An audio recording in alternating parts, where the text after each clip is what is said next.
Assalamualaikum, apa khabar semua? Kini saya berada di Rismat Butchery Putrajaya. Kita nak tengok apa dekat dalam. Mari kita sembang sikit. Assalamualaikum. Wah, ada pes ayam bakar. Baik, saya nak beritahu sikit.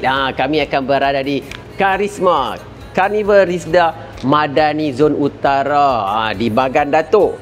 Dari 25 hingga 27 April bertempat di Dewan Datuk Muhammad Jamrah. Mainlah tengok. Ini salah satu saya punya resepi lah. Ada lagi.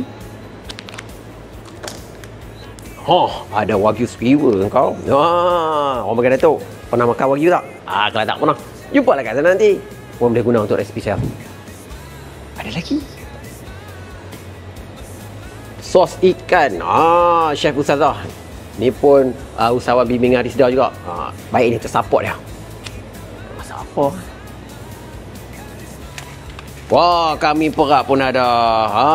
Dah ambil itu, dah ambil ini. Agak-agak apa yang akan saya masak? Kalau nak tahu, kena temui saya Foodie Fendi dalam rancangan masakan rasa asli desa Rismat di Karisma 2025 Zon Utara. Jumpa di sana. Kita ambil lagi lah apa yang boleh ambil. Senang cerita, dekat Rismat ni macam-macam ada. Ni dia percah tanduri untuk ayam pun ada juga. Ui, ni baik ni. Tak payah pergi mamak dah lepas ni. Boleh kira bang?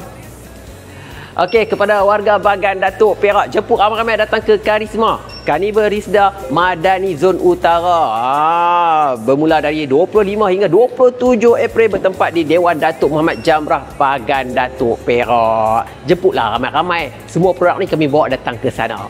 Mailah.